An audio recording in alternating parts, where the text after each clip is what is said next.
Welcome to the Creative Play and Podcast Network. Join us as we share our favorite RPGs, one-shot games, tabletop games, reviews, and convention panels. Sit back and enjoy the show.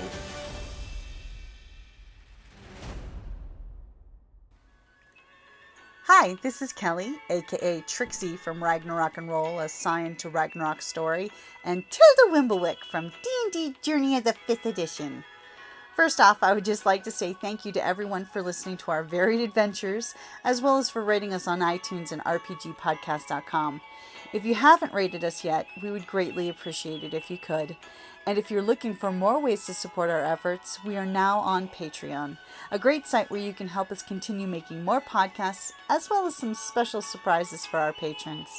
If you can, please look us up at www.patreon.com/cppn. Every little bit helps.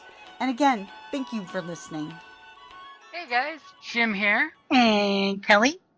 with hashtag RPGaDay2023, and eventually, at the end of this recording, through the power of time travel, Megan will be joining us as well, because she had a really good, memorable story she wanted to give, but she's not free right now. So through time travel, she will totally tack on her story to the end of this session. Excellent. So today is August the 13th, the most memorable character demise. See, this one's tricky for me because I've only ever really had a few characters like die. I mean, I have come spectacularly close, but I've been pretty darn fortunate. But none of them, especially the ones that I've really, about the most memorable, I guess, of my characters that died. Mm-hmm. I guess this is when I was very young, and we were doing the original Curse of Strahd. And I remember I had a dwarf. His name was Diamond, and he died. I forget what class he was. I think he was a fighter. But a dwarf on a tightrope does not do well. And he plummeted to his death. And yeah, pretty much splat. Ooh. There was, he was literally paste on the stones below. So. And if this was AD&D, Curse of Strahd, yeah, fall damage sucks, and walking a tightrope, not as a rogue, would have sucked. Yeah, exactly. So needless to say, yeah, I always remembered that. I mean, I've had some close calls. I mean, some where, you know what, yep, this character is going to go out, but he's going to go out with a bang, but then miraculously, was saved at the last minute by some epic rolls by my companions, but just in the nick of time. But actual death, and then there were characters who I weren't really attached to. Again, when I was young, that died. I mean, they were literally fodder characters. It was like this big campaign. We were all multi-boxing. You had your two main characters, and then you had like at least two, like a stable of characters. Yeah, it was like quick roll ups. It was like he was like, okay, these a lot of characters are gonna die. And I'm like, so, you're gonna have this, one of those characters, it was my brother's actually, wound up becoming my character, and because miraculously survived, and it was just a fodder character. He named his two, fodder characters Wimp and Wuss. Never expect them. I think it was Wuss that I wound up taking over for some reason. I can't remember. And then so I renamed it because I couldn't live with that name. He was a ranger. And this character went through hell and back, but he had the most miraculous luck. I mean, this is the one that wound up, surviving that chaos campaign of, let's just slaughter everybody. But he he wound up getting cursed. Not only with insanity, he had split personalities, and every once in a while the DM would roll, and I would change into these different personas. And one of which was called Gage the Great, and he thought he was a paladin with like a +6 holy avenger, and we were going up against the White Dragon. And sure enough, GM rolled. Gage the Great just goes in, launches himself at the dragon with what he believed was actually got, and called the shot. We're talking chest, heart, right there. Nat 20. And the GM's going, what the fuck? And it's like, and based on it, it's like, okay. You were having he was having a Don Quixote moment. So yeah, it was like, there we go. And then he gets cursed with lycanthropy, and he's a were-rat. So again, he gets left behind to deal with something because theoretically the creatures can't hit him. And, that or he dies. Nope, sure enough. And then, to top it off, this character's luck was so miraculous. And this is at the end of the original Temple of Elemental Evil. I can't remember why, but for some reason, I'm doing a Hail Mary, and I'm like, you know what? Fine. Screw it. I'm going to go ahead and pray to my God. And he's like, basically for a blue bolt of light, type of, sure enough, first time ever, actually the only time ever, I have rolled a natural 100. That's awesome. And the GM's like going, what? So, God appeared. I can't even remember which god his god was. And, so it's like, basically just cured him of the insanity. That was it. He's like, I'm not going to give you everything. I don't care how lucky you are. I still, to this day, have that character sheet somewhere in one of my folders. So how he did not die is, I don't know. It was just, so he had the most most creative near-death experiences. But, but other than a dwarf going splat from a very high distance, and there were some other ones where I came extremely close to dying. That's it for me. How about you?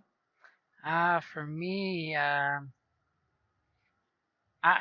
was totally thinking you would do the zombie world one where your Negan-esque character went out. I almost went with that. It wasn't my death, but it was the death of another. It was a death technically of a NPC who was my minion. And I almost went with that story. Oh, no, I totally seen that story. Your character died shortly after that. Everyone died. Yeah, everyone died because, we lost the compound. But for my most memorable death, I'm going to go with 2 or 3 years ago at RingCon, which was with Tucson Comic-Con that year, so I think it was 2 years ago. David and I got to sign up for the Aliens game, the Aliens RPG. And it was so funny because David and I were so excited. We signed up because it was a two-team game. And we both signed up for the same team so we could actually play as players together in a con game together.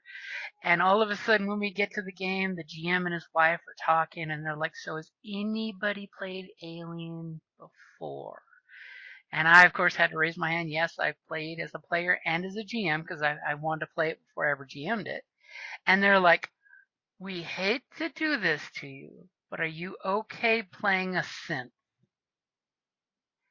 And of course, as someone who's played it already in the GM, I know why they're asking this, because in Alien, the synth characters have special rules.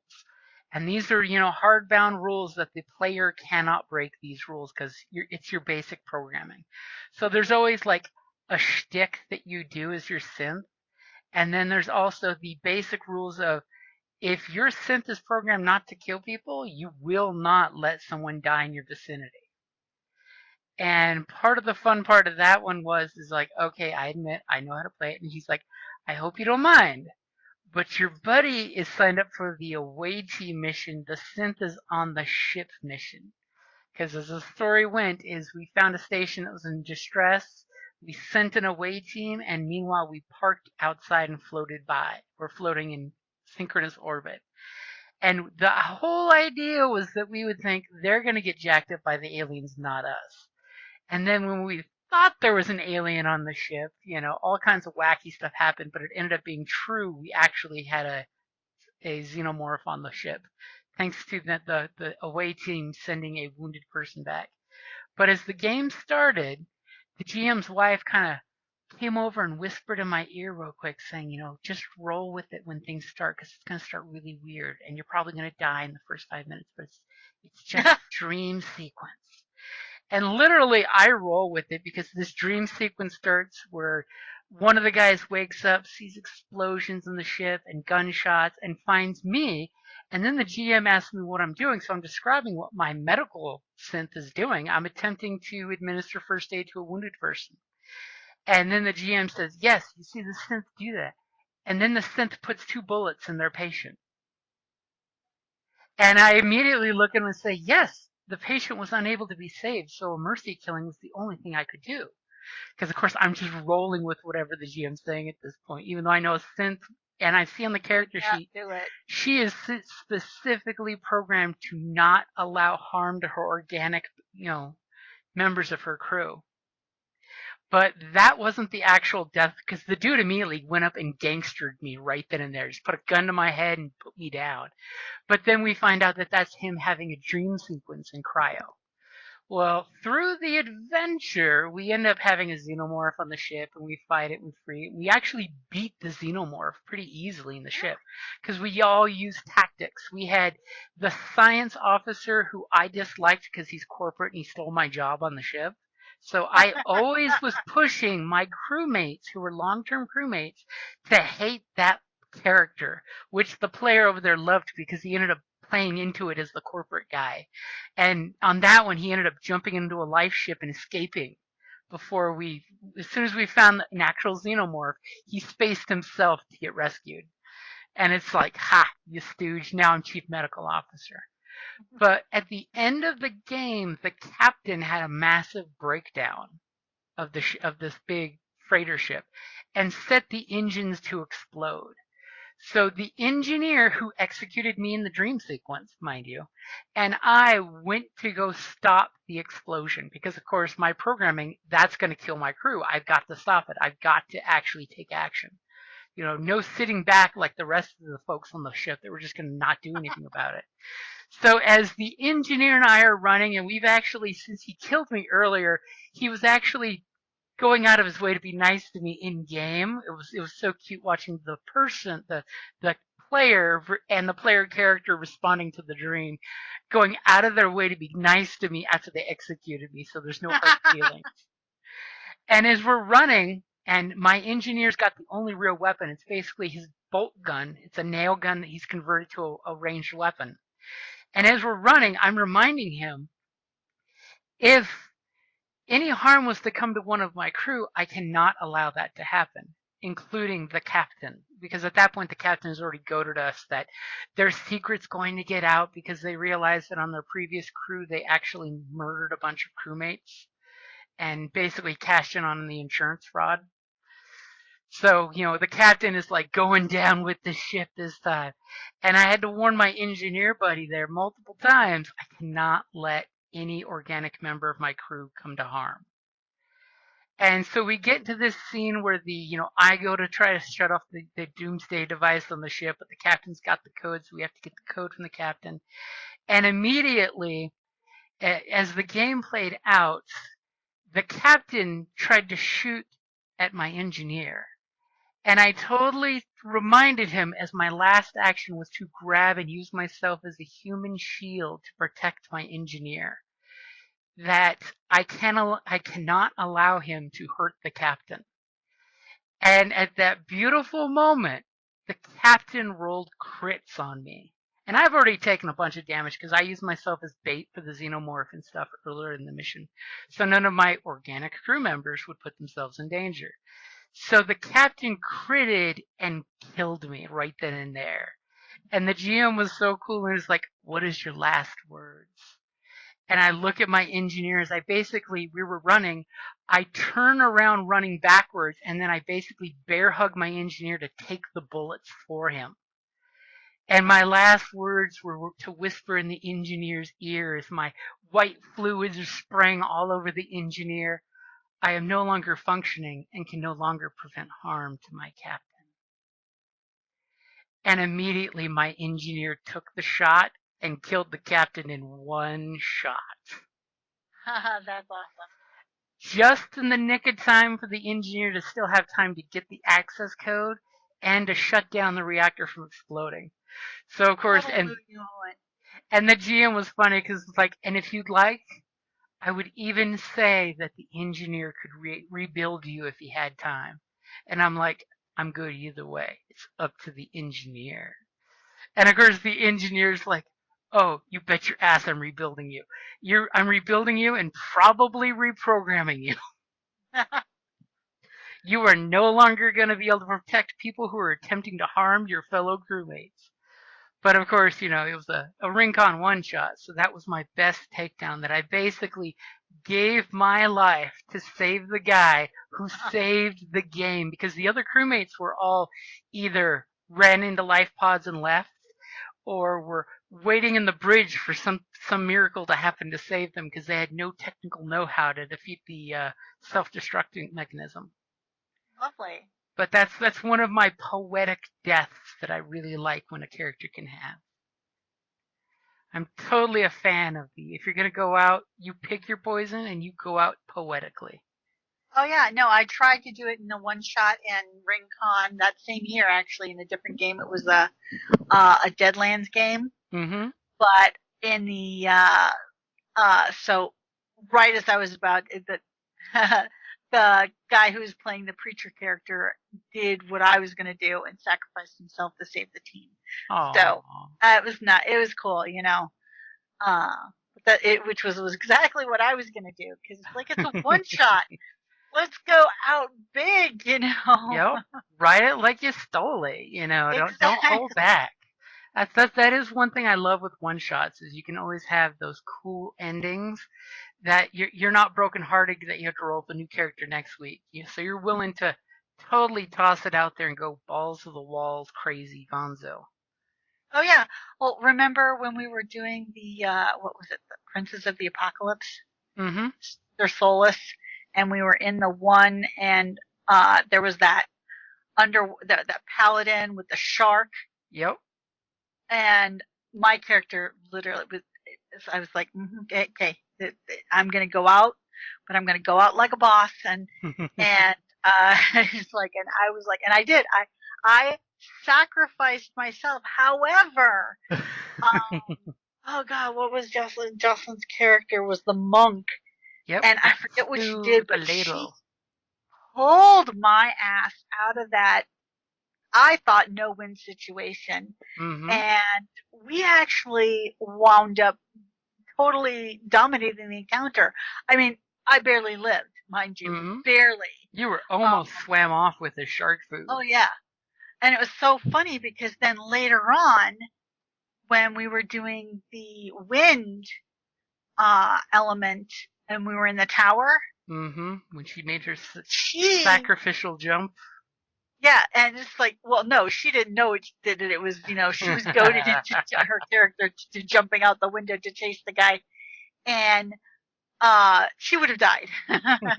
But then my character did a Hail Mary and pulled her ass out of the fire, which I thought was really kind of fitting. Mm-hmm.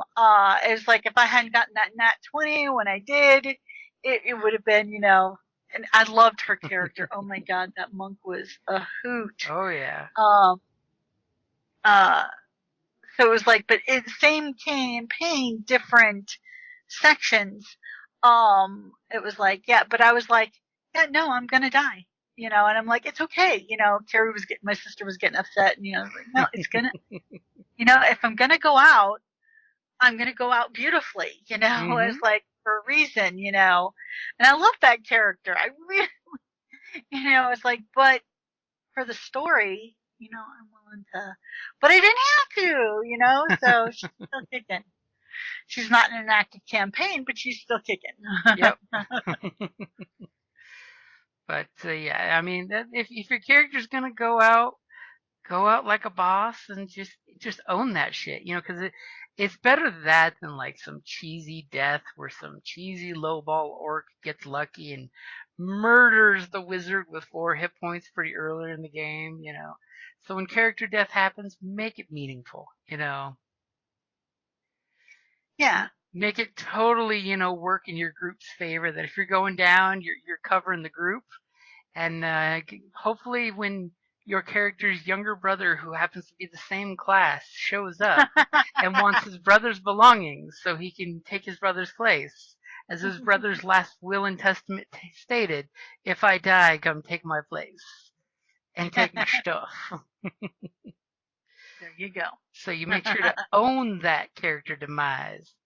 Or, just carbon copy the character into a new version. Which, in a lot of RPGs, I have not seen that happen in like many, many, many years. In D&D, that used to totally be the thing, but now in a lot of different RPGs, folks are totally wanting to see that as an excuse to try something new, which is great. Yeah. And like in the game store, you see the parade of dead Oh, characters on the yep. wall, And character sheets stamped with the word dead in red ink. one of the best things Mark ever did for Tucson Games and Gadget was get the Yeah. DEAD stamp. If your character dies in store, you put it up on the wall. Yeah, and like for me, it's like okay, then all right, if it dies, then I will create a new character, new identity, new. I might even try a new class. I'm like, Mm-hmm. huh, what haven't I tried before? Hey, it's always a good Just try got a time to list. like change stuff around and do something different. Of course, if I was the cleric for a campaign, I'll probably make another cleric, but it's not going to be the same type. It's not going to be, And there is always the option for another healing type of class. yeah, but I like clerics best personally. True. And clerics are pretty OP in my opinion. They have great variety between being fighty or not fighty, ranged or melee, and then their spell choices are a huge multi-toolkit. Yeah, and they get some fun things like spiritual weapon and Mm-hmm. stuff. So, Megan, for RPGaDay 2023, the 13th of August, the inauspicious moment. The topic of the day is the most monumental or memorable character demise. Okay, well, it's my own character's demise. It was my favorite character. It was during a Pathfinder game, and it was the first character that I ever painted a mini on. We went through this entire book, and it had taken us, I think it had taken the 5 of us, 3 years. And she was a half elf druid, like my standard character is. Mm-hmm. And we finally got to the boss. It was this big black dragon, and we had a plan. Like, we had a dragonborn, and he was beefy as hell. He was gonna antagonize it. He was gonna fly up with the dragon. He was gonna fight the dragon, and then the rest of us were just gonna like throw everything we could from them at the ground and like basically distract him while we had our Dragonborn heavy hitter playing. I don't know if I said this or not, but this was Pathfinder, not D&D. So my character had a thing for languages, and I think I had her collect languages, so she could speak like 9 different languages. And that was what she did, is wherever we went, whenever I had the opportunity to level up, she was learning languages. And she was also a squishy druid, and I was very, very much myself. And it was my turn to go, and the dragon said something snarky and whipped his tail at me. And so in Sylvan, I started talking trash to the dragon.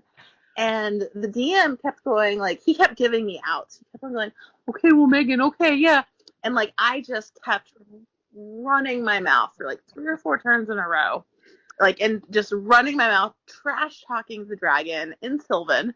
And finally, he looks at me and he just kind of sighs. And, he took the dice and went down the dice tower and tick, tick, tick, tick, tick, tick, tick, all the jingles and all the jangles. And I was like, all right, let's hear. I was like, I walked into this as none of us we aren't all getting out of this alive. We should at least, make it fun, make it good, make it juicy. And basically that dragon ripped me to shreds, so many pieces, just tore me bits and pieces and just threw me around the cave. I think I had God, it was 60 or 70 hit points when we started. Oof. And he killed me into the negative 30s. He destroyed me, ripped me to shreds, threw me, blood, guts splattered everywhere. And no one in my party actually knew that because they were, fighting him themselves. So, the Dragonborn does his thing, and, everyone else survives. Everyone else is, huzzah, huzzah. And then, they look on over and they, see my torn to pieces body. And I think even my head wasn't intact like that. Part of my head was one place, the other part was another place. He eviscerated me. And then the conversation was, do we try to revive her? Do we try to reincarnate her in a different body? What are we doing with this? Because again, this was multiple years of our lives had gone into these characters. Wow. We were emotionally attached to each other's characters. And what ended up being what we ended up doing with it is we never ever came back to that game. That demise was a campaign breaker. It was, but I mean, it was also the end of the book, so my next character, I decided I was going to play a smart mouth bard who thought she was a pirate. Same group of people, and that was, so I went from eviscerated by a freaking dragon to I'm gonna be a pirate when I grow up. Yay! I'm gonna touch everything and destroy everything. But see, in honor of your character's demise, when the corpse was already cold, the dragon's pride was still bleeding out wounded. Yes. Well, no, he was dead too. He may have the hit points to take the damage, but his pride couldn't take the damage. Right. That's why, because I was so good at burning, at the emotional burns, so that's why he had to destroy me into such tiny little pieces. But my party got my back. They murdered him for me. They just didn't realize they were murdering him for me at the time. See, of course, the sad part was when you started the story with, I had a mini made for this character. It was the first mini I painted for her, for a character, because I only paint minis for my own imagination, my own fun. Mm-hmm. This was the first time I painted a mini for the campaign I was playing where the character actually exists. Oh, that can always be rough too when you like a lot of my friends who do the Hero Forge minis. It's just maybe you shouldn't make a Hero Forge mini just yet. Right. No, as soon as you do, though, it doesn't matter. If you played a week, or 6 months, as soon as that character mini exists, that person is dead. That character is dead. There's a certain dark juju that's summoned when there's a specific mini that's way too specific to the character. Right, and that is why I very rarely make minis for the characters I'm playing. I just make them for fun. See, there you go. See, that's the one thing that I can never find time to do is actually paint the minis. I get the minis and they're the basic gray or the basic white, but I never have time to paint the minis. Yeah, that is why I have to paint with people. It's like I have to have paint days with people present, or it doesn't happen. Doesn't matter how cool the paint is, because without people present, I will ADD my way away from it. Put it down to dry and never come back. But yes, you've shared pictures of the paint parties and stuff that you've done, and that makes total sense getting it done. As a group, you're busting out the paints, if you're not wasting opening paints for one mini. Because that's one that annoys me is when I open the paint for one mini and it's like, I wasted so much paint just for one mini. But that's why I paint like 6 at a time. And if everyone else paints like 1 or 2 guys, then it's well worth it. Well worth it. See, we totally need to see if we can get you down to Rincon next year, because normally they actually have paint and take minis at the convention. So if you're free for like an hour or so, you can work on a mini and take it home for free. See, I was gonna go to Rincon this year, and like it was a plan, and then life said no, and I can't remember what life said no for, but I remember it was a pretty good reason why I didn't make it this year. So there's always next year. Yep, there's always next year. Yes.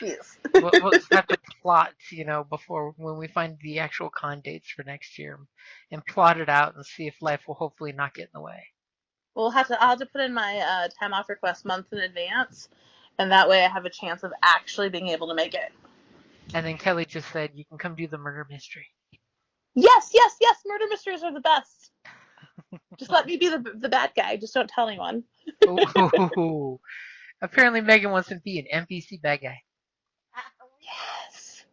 But everyone will think I want to be a playable character bad guy. Just have everyone think that I'm like not the bad guy. Oh, the murder mysteries are nuts when you see all the people go nuts and doing things. Especially when people are finding out themselves that they may or may not be the murderer. Oh, I want to be the murderer. I'll be the extra murderer. I'll confuse people. It's an extra demise. The lights will turn off, they turn back on, and there's an extra corpse in the floor. Yes! Yes, I'm here for it. So thank you for finding some time, because I know it's been a super busy weekend, plus you got work in the ridiculous hours of the morning. But thank you for jumping on and doing RPG a day with us. We will totally use the powers of time warp and slip you in between Kelly and I's answers for the day so you can join in for the fun. Happy to. I'm glad you were able to make time for me as well, because I know it's past your bedtime. Always. So I think that's where our RPG a day for 2023 demises is the most memorable subject, right? character demise.